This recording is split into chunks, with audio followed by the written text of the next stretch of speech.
Hi everyone, this is Mr. Cervone. Welcome to my math channel. In today's lesson, we will be learning about how to use parallelograms in proofs. Let's get started with the following problem here. The opposite sides of a parallelogram measure 2y plus 5 and 14 minus y. If a third side of this parallelogram measures y plus 10, what is the perimeter of this parallelogram?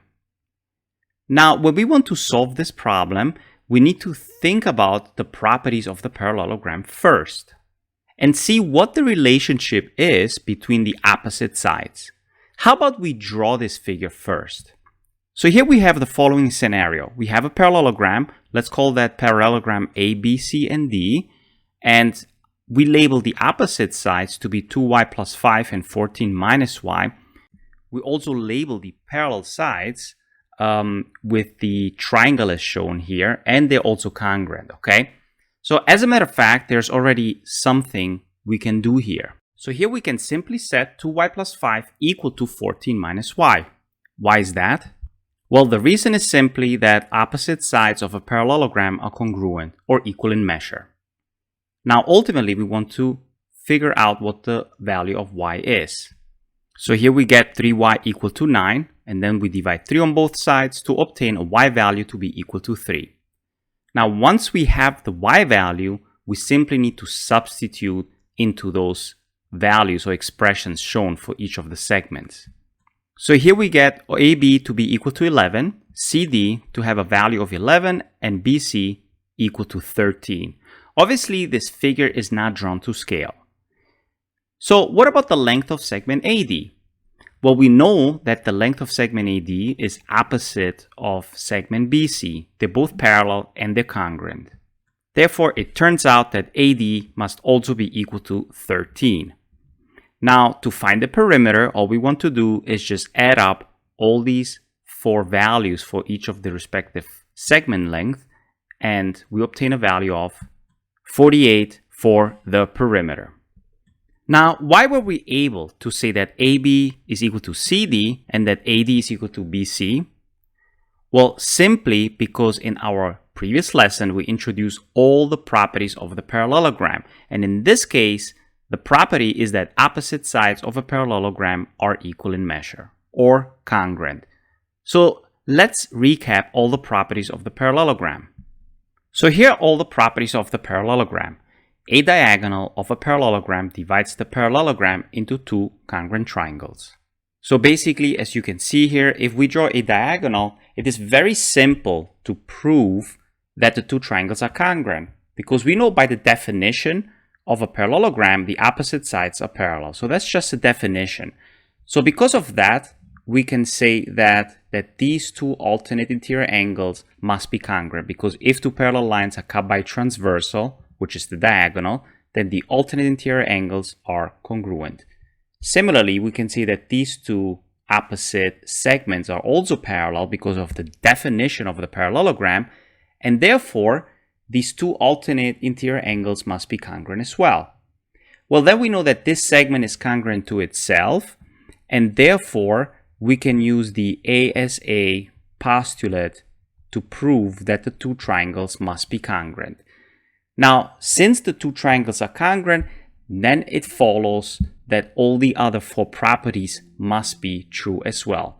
For example, that the opposite sides are congruent. Well, we know that because of corresponding parts of congruent triangles are congruent.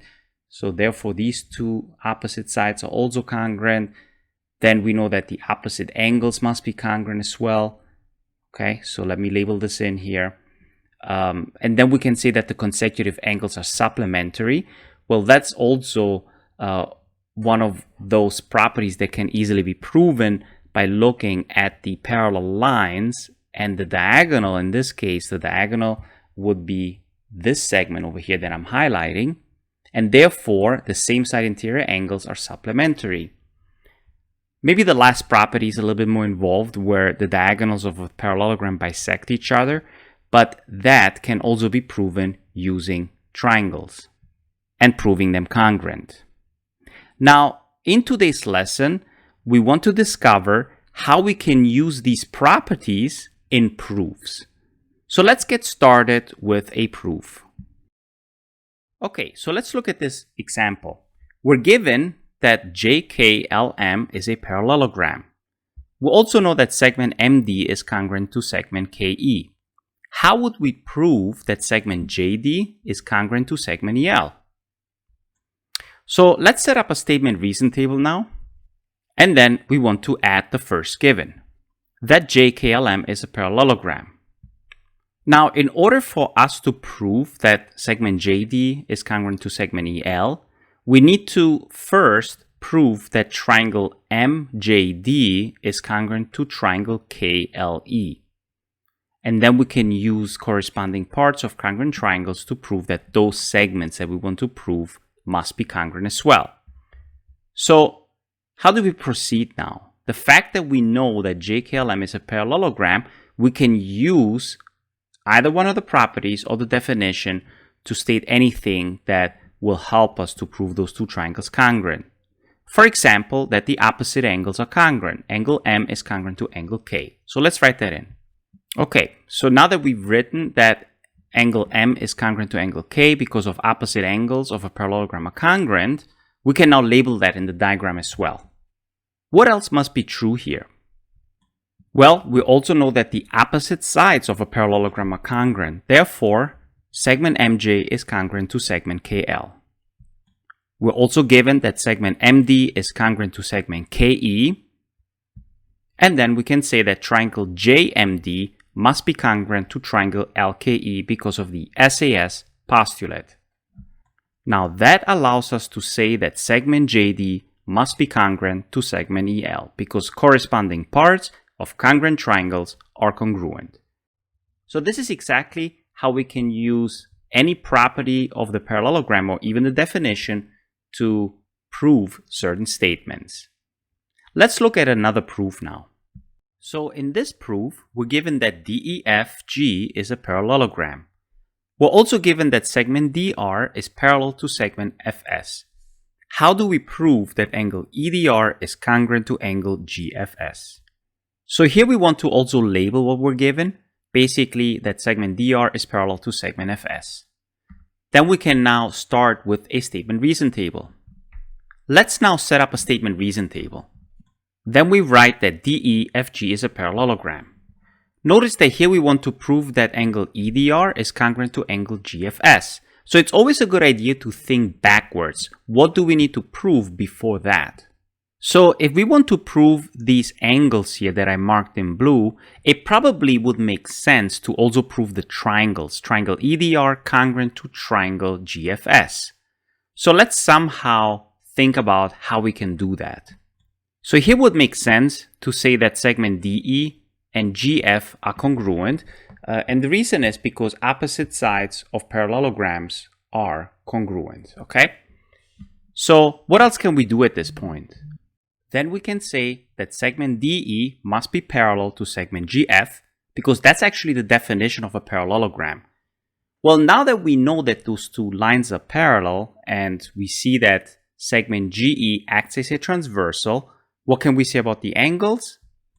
Well, we can say that they're congruent. Specifically, angle DEG is congruent to angle FGE. And the reason is, if two parallel lines are cut by transversal, then these alternate interior angles must be congruent. Okay, so here we have two angles of those two triangles that are congruent. A side is congruent to the other side, and now we need one more part that is congruent. Well, let's put the other given that segment DR is parallel to FS, and let's think about what we can do here with that given.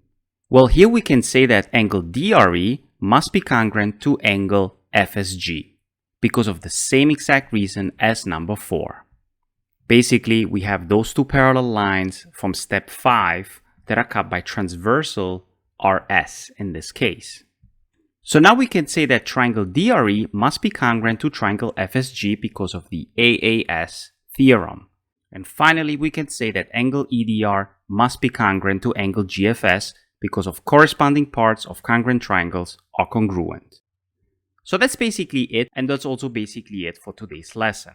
Okay, so I hope you enjoyed this lesson. Again, thank you for watching and have a wonderful day.